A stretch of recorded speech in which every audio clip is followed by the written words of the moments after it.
Друзья, здравствуйте! Сегодня в Одессе снег пошел. Это канал Космокод Одесса. Такой интересный, да, сегодня разговор. Да уже просто всех поменяло, потому что свет дают по 2 часа, по 2 часа с половиной с перерывами в 8 часов. Вот, никого не интересует ни дети, ни вообще ничто не интересует.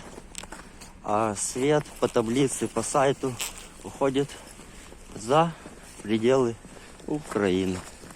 Вот так, ребят.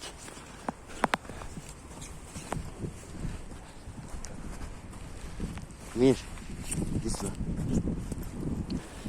Так что, друзья, я вам могу сказать, кто там пишет про тему «Не ной», не ной ты или вы не нойте, потому что я говорю, а вы в ожидании чуда. Так вот, чуда не будет, об этом я вам и пытаюсь сказать. Я вместо вас не пойду там требовать свет какой-то.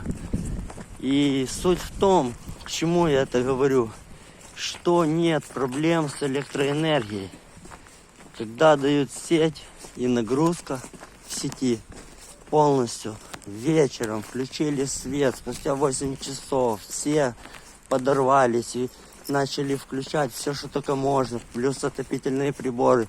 И люди измеряют. Вот. И парень там на канале один, «Голос Днепра», я видел, измерял в городе. Так вот, свет полностью даже превышает 220 вольт до 238 вольтаж в сети. А на сайте, там где демонстрируют, куда электроэнергия там течет, то все. В общем, Фриман. Я, в общем, поделюсь, сделаю пост. И там тоже парень, одессит, рассказывает немножко, вернее, показывает больше. Вот, как нас там посыпают дрянью, прямо маршруты там и все остальное. И тоже показывает, как утекает электричество из страны за пределы. Вот.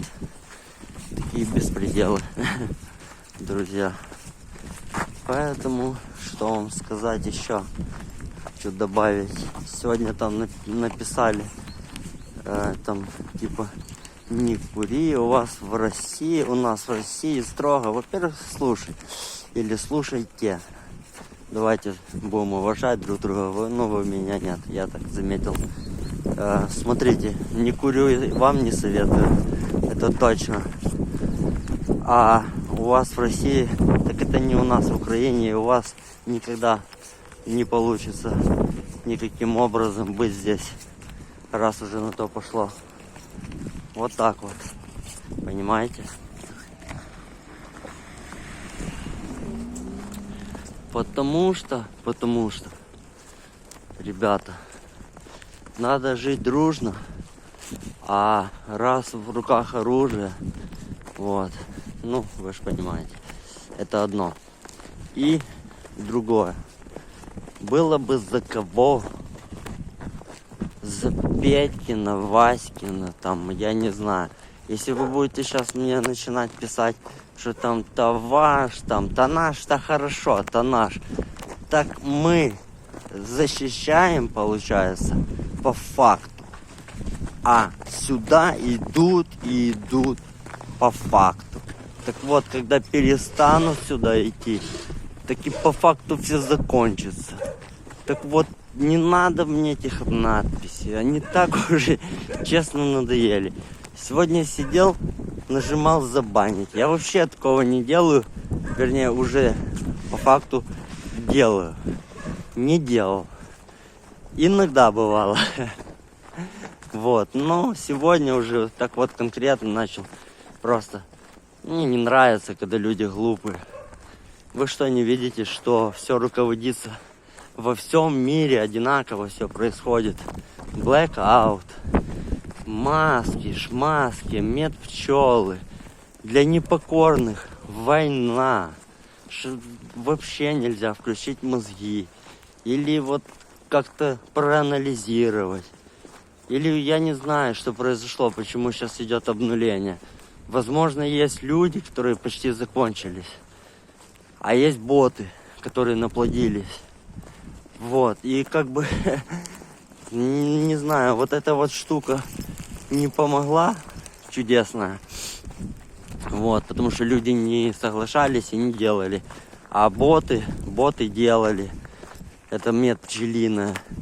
И так хитро все обстроено. Все думают, что всем одинаково. Нет, там этнические группы.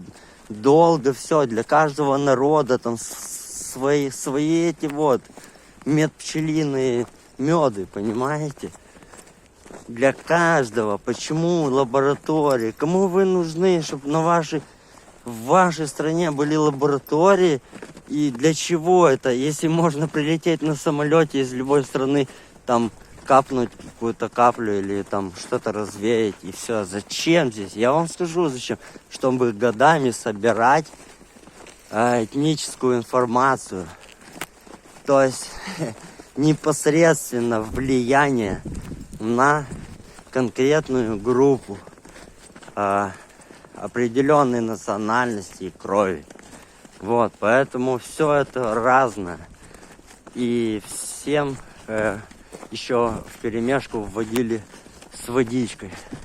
Потому что кому водичка попала, а она в первый раз попала большинству.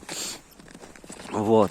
И те кричали, что с ними все в порядке, а то меньшинство, кому, или там, я не знаю, прям выборочно было, этого я не знаю. Но вот это меньшинство, оно уже погибло. То есть это люди, которые известны были, засвечены на телевидении, там, тем или иным способом известность свою, там, кто-то футболист, кто-то еще, я в этом плане. А те, кто неизвестны, вот кто дома погиб, вы себе можете представить? Я себе не представлял, пока случайно не проехал возле одного места, там, где крестики стоят. И это было умопомрачительно просто, понимаете? Потому что такого количества не бывает даже деревьев, мне кажется, в лесу. Ну, вот так вот, друзья. Это сейчас дополняется, знаете чем?